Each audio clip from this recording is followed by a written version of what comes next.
Hi, welcome to yet another video in the LEIBNIZ Binary Subsystem series, and this one is going to be about Poczdam. I decided to make the video about Poczdam before making the video about Erfurt, because I think a lot of people are curious about this one. I'm not sure if this was the right decision, but I'm rolling with it. I've found that understanding what Poczdam is doing, what the several inputs and outputs do, is far easier than actually demonstrating it in a patch, because from the moment you start connecting other LEIBNIZ modules to the back headers, it's really necessary to explain the complete routing to get your head around what Poczdam is actually doing in a patch. So instead I'll just go every feature of the module rather systematically, and after that I'll demonstrate the patch examples that are featured in the manual of Poczdam. That way I'm trying to ensure there's no confusion at all about how the other modules in the system are chained. Once again, I want to thank everyone for the support on this series, and a big thank you to Xaoc Devices for sending me this unit to learn and demonstrate.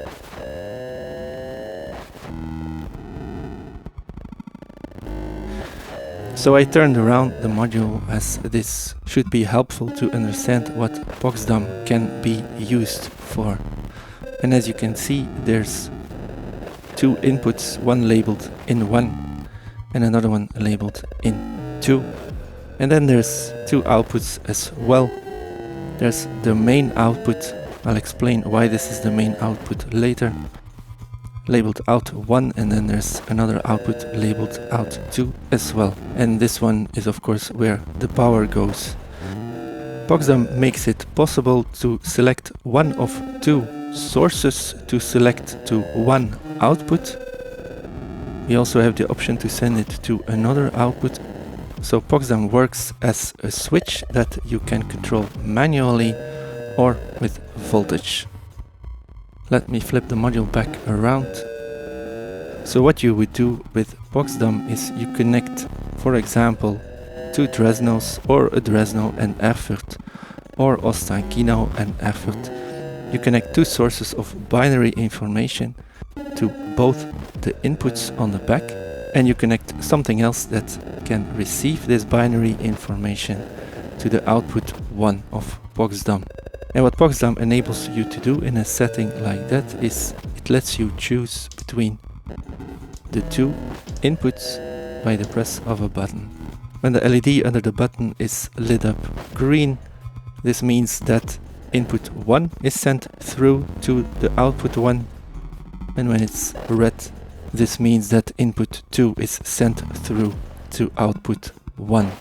And just like with Dresno and several other modules in the binary subsystem, you can access the bits or the binary information straight from the jacks here, which are labeled incoming data outputs. So these spit out the separate bits of whatever's going through. So when I select input 1, these outputs will send out the bit information of the module that's connected to input 1 on Poczdam, and if you go to the red setting, these bit outputs will send out the binary information of the source that you connected to input 2 on Poczdam.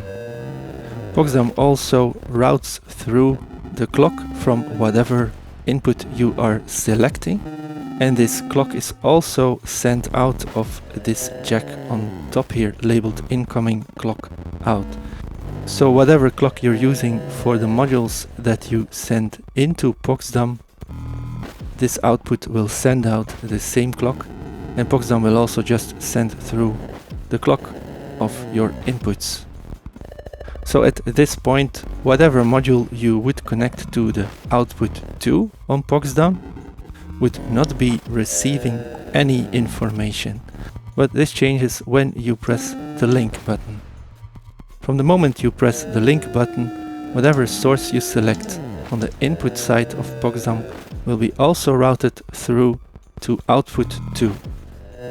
It will also send through the clock of the incoming signals through to this output.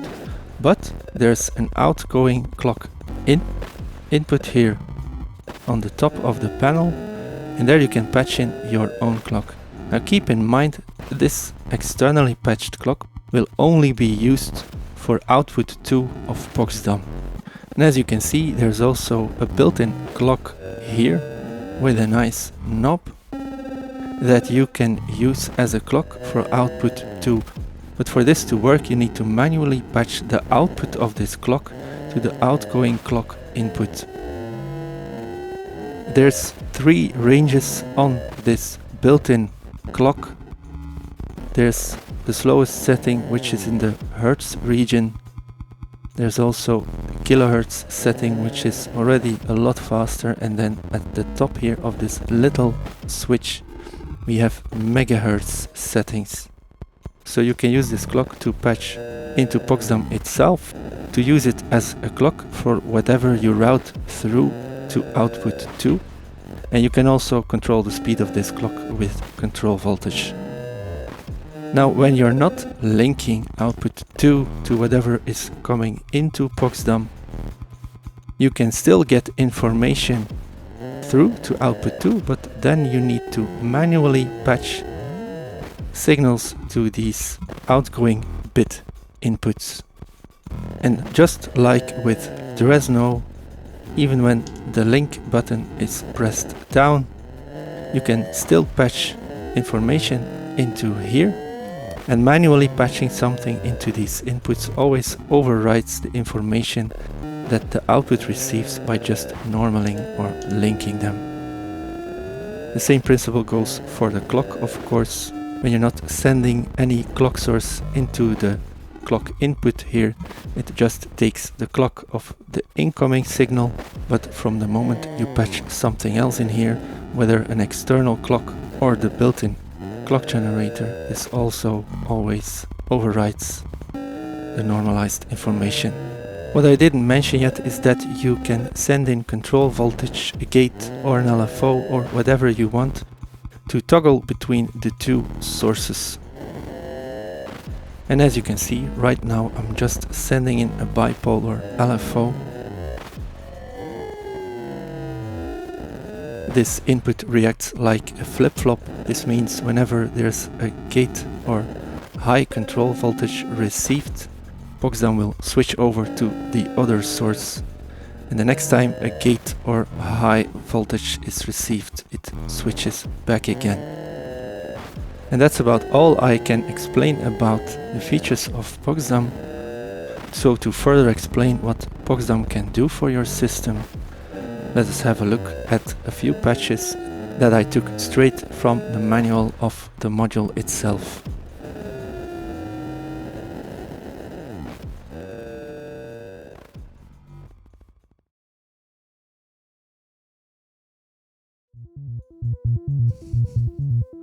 So I wired these LEIBNIZ modules just like the first patch example in the Poczdam manual. The output section of Dresno, which is actually the binary conversion of an analog signal coming from the ADC, the analog to digital converter. So the output of Dresno is going into the first input on Poczdam. Then I have Erfurt here, which is currently running on its own clock. This is going into the second input of Poczdam. Then the output on the back of Poczdam is routed to the input of Jena. So Jena is converting whatever bits are coming into it into something else by using its built-in lookup tables. And then the LEIBNIZ output of Jena, so the connection on the back, is routed back into the output section of Dresno. So that's the input LEIBNIZ header of Dresno that converts the binary information back into an analog signal, which we can extract from the DAC output and which we can see on data here. So let me first switch Poczdam to the first input. which is, like stated in the manual, just acting as a wave shaper. It's wave shaping a sine wave coming from Generate 3 just off screen here that I've patched into the ADC input. The ADC section converts this sine wave into binary information, which is just routed to YINA through Poczdam, and because YINA is routed back into the output section of Dresno, we can watch and listen to this wave-shaped signal at the output.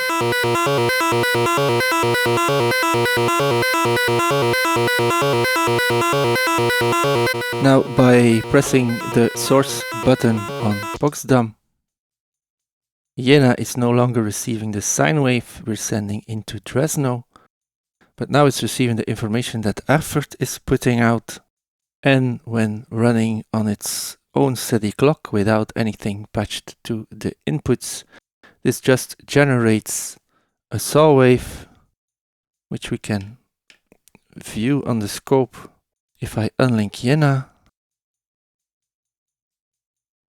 So because Erfurt is just counting through the binary numbers from 8 times 0 to 8 times 1.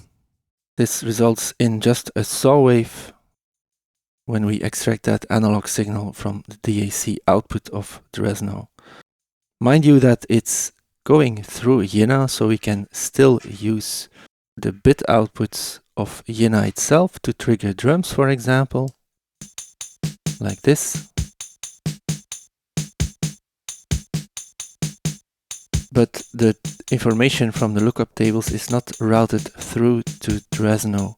For this you need to press the link button. If you're unsure about the operation of YINA or Dresno, I've made extensive playthrough videos about these modules already, where I at least tried to explain everything there is to explain about these modules. So if you're not sure why pressing these link buttons works the way it does, it's probably best to watch those videos first. So now I have linked YINA again, so the manipulated information of YINA is routed back to Dresno, and we can watch it here on the screen. And because Erfurt is running at a slow rate right now, because this switches to the bottom position, this is rather a slow LFO kind of signal, which we can now use to, for example, modulate a filter.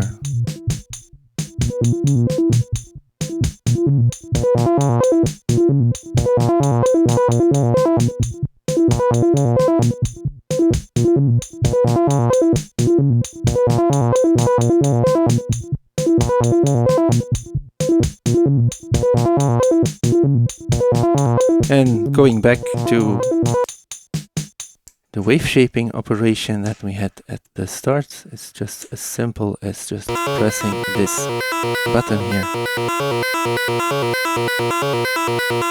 at which point we can access all the wave shaping possibilities this system provides.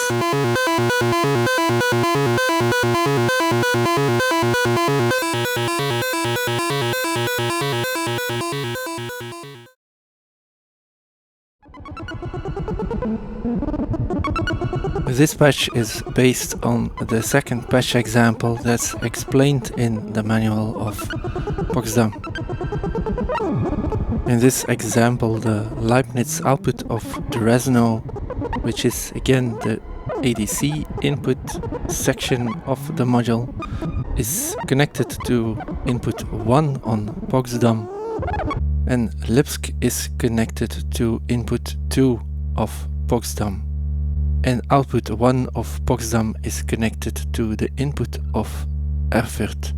To understand this patch, you need to know that whenever you send something into the LEIBNIZ header on Erfurt, it takes that number and every clock increment, whether external or internal, every time there's a clock, it adds the number present at the Leibniz input header to its counting system. So when nothing is connected to the Leibniz header on effort, it just takes 1 as the number to add every increment. This way we can use effort without connecting something to the input. But for example, when you connect Lipsk to the Leibniz input header of effort, then you can choose by how much the counter increases every time there's a clock. So by connecting a variable source to this Leibniz header, and this is what we did here, the number that's added to effort's steps or counting system is always changing. So in this case I've routed an LFO, which you can see as the red trace on the scope here. At least I hope you can see it. By routing this LFO into the ADC input, this LFO is analyzed and converted by Dresno to binary numbers. So you can imagine when the LFO, this is a unipolar LFO by the way, when the LFO is at the bottom, you can also watch these LED lights here which monitor the input side of Dresno. You can imagine when the LFO is at the bottom here, the binary number should be 8 times 0. Of course there's always inaccuracies, and because I'm using 2 micro-Zeuses, the noise in this system is very much apparent. But anyway, when the LFO is at the bottom position, the number that's used to add to the counting system of effort is much lower than when the LFO is at the top position. But to make sense of this, I'll switch back to Lipsk. This one is on input 2, so this input is active when the red LED is lit up under the source button. And the output of effort, the Leibniz header output of effort, is connected to the DAC side of Dresno by the way, and this output is connected to data as well. You can see it as the green trace, which is currently static. So the numbers of effort are converted into an analog signal, which we can see on the scope. That's essentially what's happening. So if we now engage the internal clock of effort, and let's just select 1 bit on Lipsk, this means that every time there's a clock signal in effort, effort will add 1 to its counting system. And because I'm using this signal through a quantizer, which is off screen, to control the pitch of an oscillator, you can hear how we get a saw wave. Let me zoom in so you can see the complete saw wave.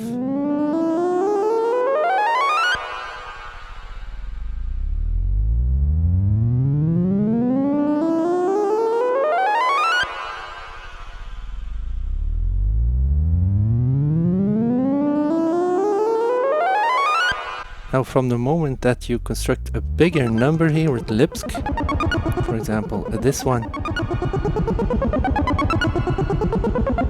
which would be 00001111, and this number will now be added every clock pulse to the counting system of effort. And as you can see, because effort only counts to 127 before resetting to 0, this gives us a less linear response.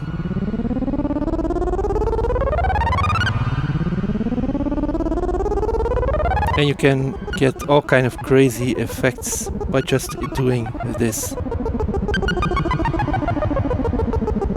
Now let's look at what happens when we go back to using an LFO, which is routed through Dresno, to set the number that's added to the counting system of effort.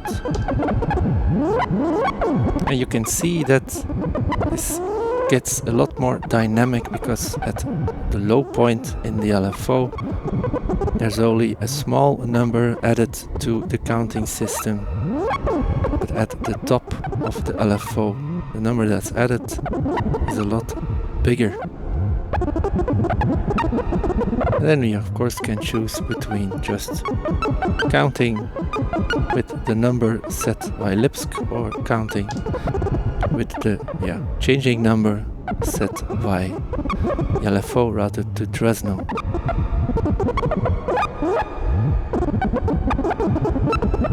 Now it says in the manual that this can get really interesting or chaotic when you just connect one of the bit outputs of effort to the source select input.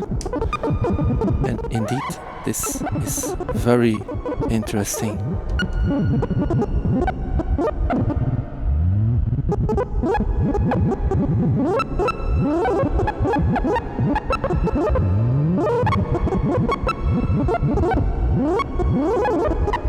So when I just go to a really low number, just 1 on Lipsk, you can see that now effort is sometimes just adding 1 to its counter every clock pulse, and sometimes it's adding a dynamic number depending on which point the LFO is on.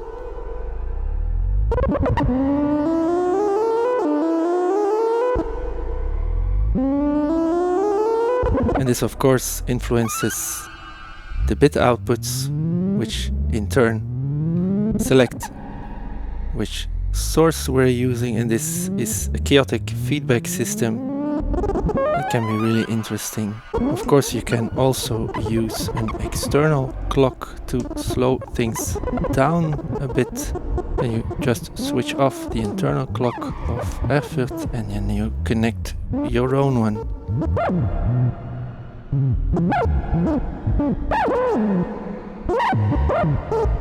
Of course you can also connect something to the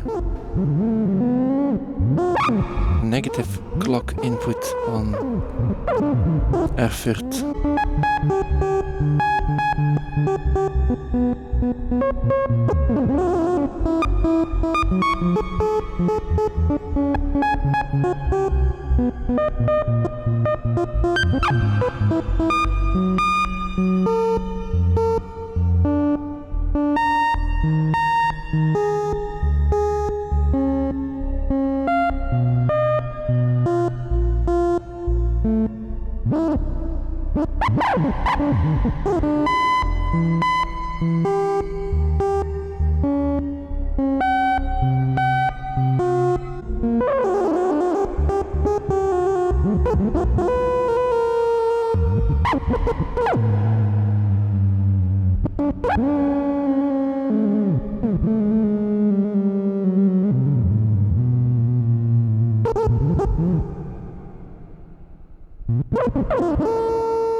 And this is an example of the third patch that's mentioned in the Poczdam manual, in which effort is routed to the first Leibniz input of Poczdam. Then the second output of Poczdam is routed to the input of Jena. Jena is on a drum bank. So this essentially just functions as if Poczdam were not there.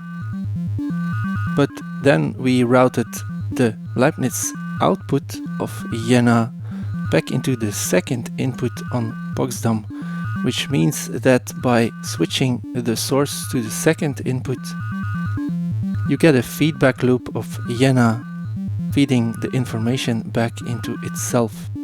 And of course, a chaos is the result.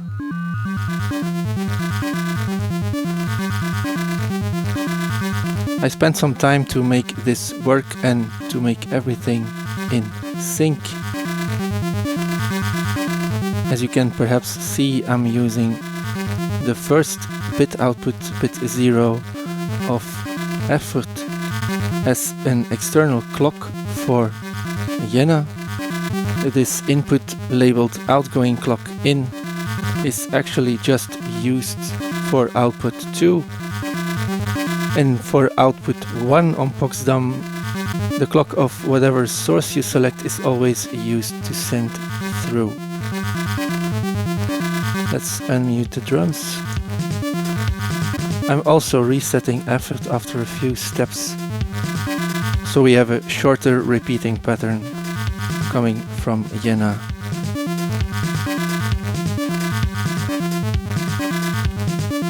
I'm using this output of effort as a clock source for my sequencers, so everything is running in sync.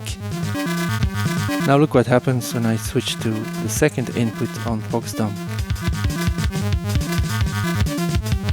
Now Jena is spitting out chaotic drum patterns because the binary information at its LEIBNIZ output header is sent back through Poczdam to itself. And by just pressing the source button on Poczdam again,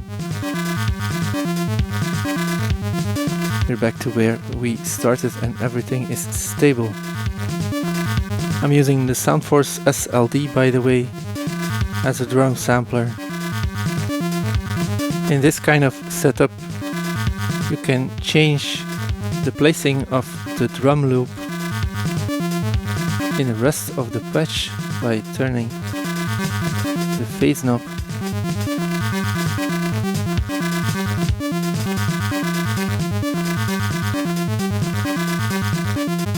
Let's switch to another drum pattern.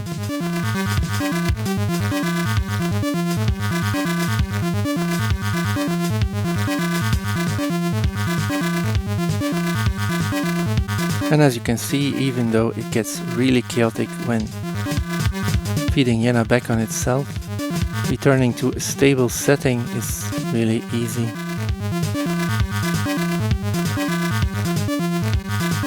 I found this patch a little bit finicky to get right, because from the moment that you remove the clock going essentially to Jena, you can see that feeding it back on itself doesn't generate any patterns. I'm not sure if this is the patch as it was intended in the manual, but at least I got it to work.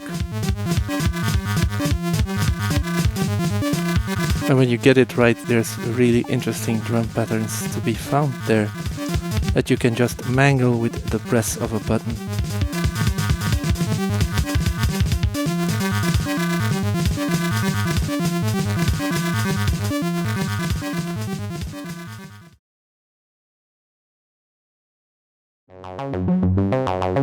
This is the final patch explained in the manual, and this will also be the final patch of this video. In this patch we are using two steady data streams. First one is coming from Moskwa 2, and we can connect it to the LEIBNIZ system using the Ostankino 2 expander, which is, as an expander, really rather expensive, but in my opinion it's really worth it, because it, as the name implies, expands the feature set of Moskwa 2 greatly. So the output of Moskwa 2 is connected to the first input on Poczdam, and this binary information is routed through to the DAC output, so that's the input on the Resno, so we can use it for something analog. In this example I'm just routing it through data so we can see this CV on the scope, and I'm using it to pitch sequence my VCO. Everything you see to the left of Moskwa and data is just the patching for my voice, and there's a little bit of modulation going to the filter coming from Kaliki as well. So there's really nothing of interest, at least to the explanation of Poczdam, down here. To the second input of Poczdam I've connected effort. Currently it's running at its own clock, the slowest setting. Let's switch to this.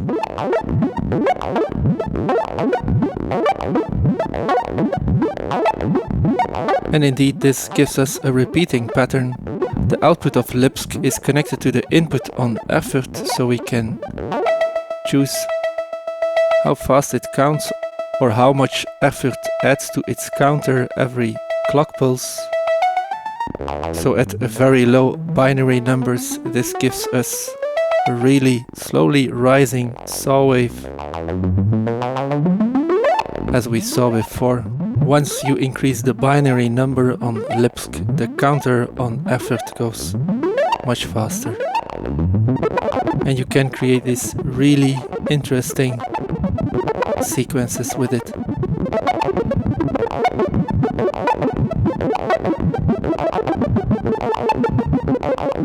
This has nothing to do with Poczdam, by the way. This is just the operation of LEIBNIZ and effort going through Dresno. But in this case it's routed through Poczdam because I want to be able to choose the output of Moskwa 2 for my pitch sequence.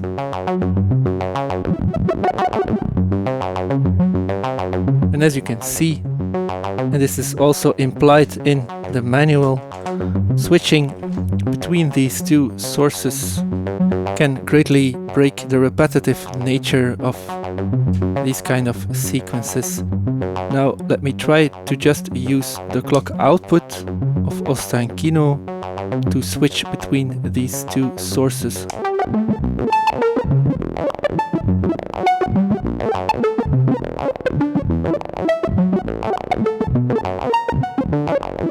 Let me see if trying one of the outputs of Ostankino gives us an interesting result.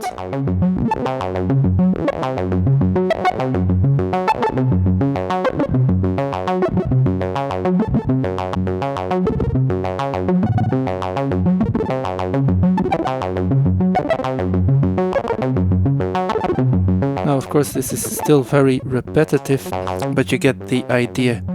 From the moment you start switching between these two sources with a random gate, something that's clocked to your sequence but not a steady pattern, this will get a lot more interesting. Let's try if I can use the CV out of Moskwa.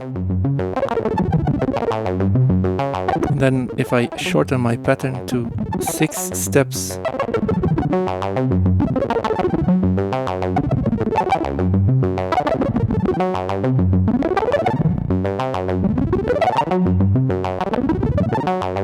we can of course also use an output of effort to switch between sources on Poczdam.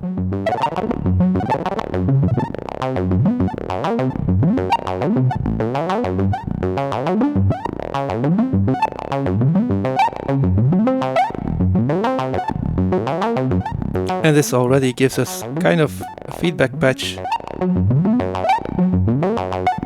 because not only is effort changing sources on Poczdam, it's also one of those sources itself.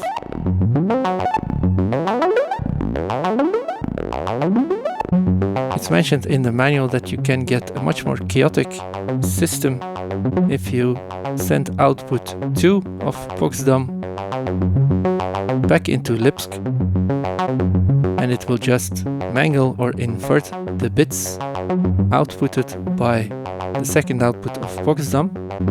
And because LEIBNIZ is connected to effort as well, the second output of Poczdam will, through LEIBNIZ, influence how much is added to the counter on effort.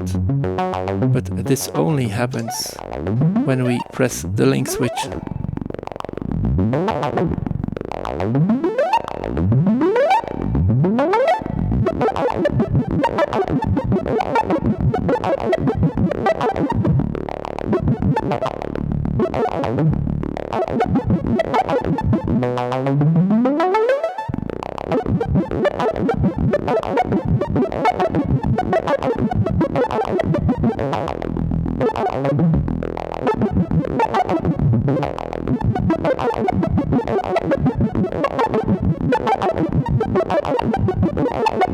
Now you might have noticed this too. When I press the link switch, the information coming out of the Resno is chaotic for a moment, but then it just goes to a static voltage. I'm not sure why this is. Perhaps this creates a chaotic system that has a tendency to evolve to a stable setting.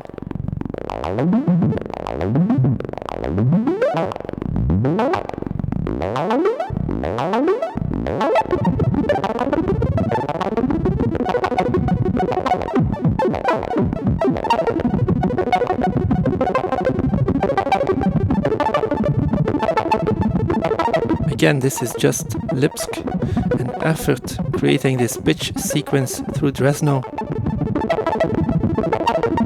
I think this is really interesting. I'll go a lot deeper into effort once I make my extensive playthrough video about that module.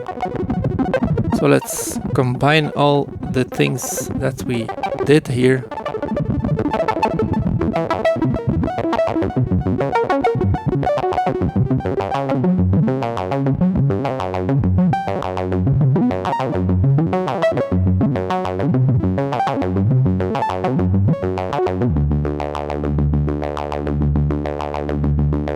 And there it is again, that stable setting that causes everything to stall.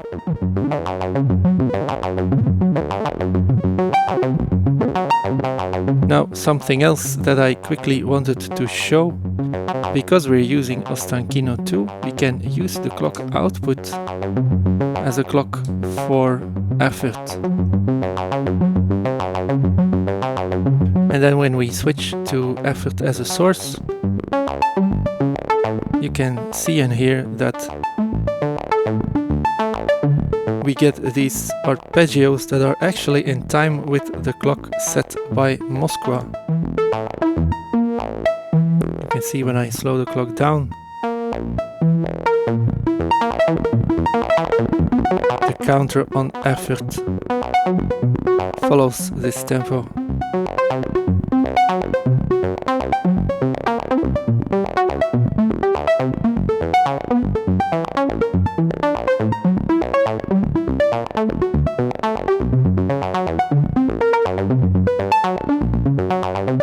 Please keep in mind that I'm sending the output of Resno, which is converting all of these binary shenanigans here into an analog signal. This output is going through a quantizer, otherwise this would be a mess.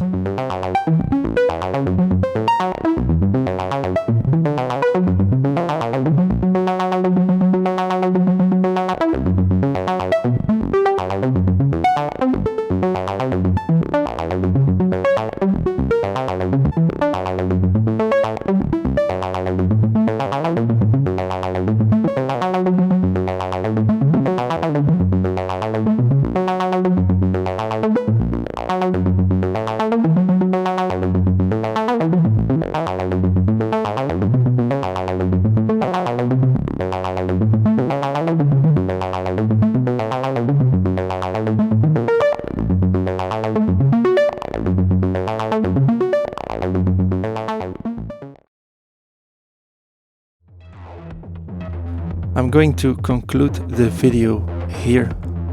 As I said, I found Poczdam to be rather easy to explain, but more difficult to demonstrate, as there's always all these other factors in the chain that I need to explain for you to be able to make any sense of what Poczdam actually is doing in the patch. So I hope I was able to shed some light on the operation of Poczdam by doing it this way. I hope you learned something from watching this video. Thank you very much for watching, and thank you very much for your support as well.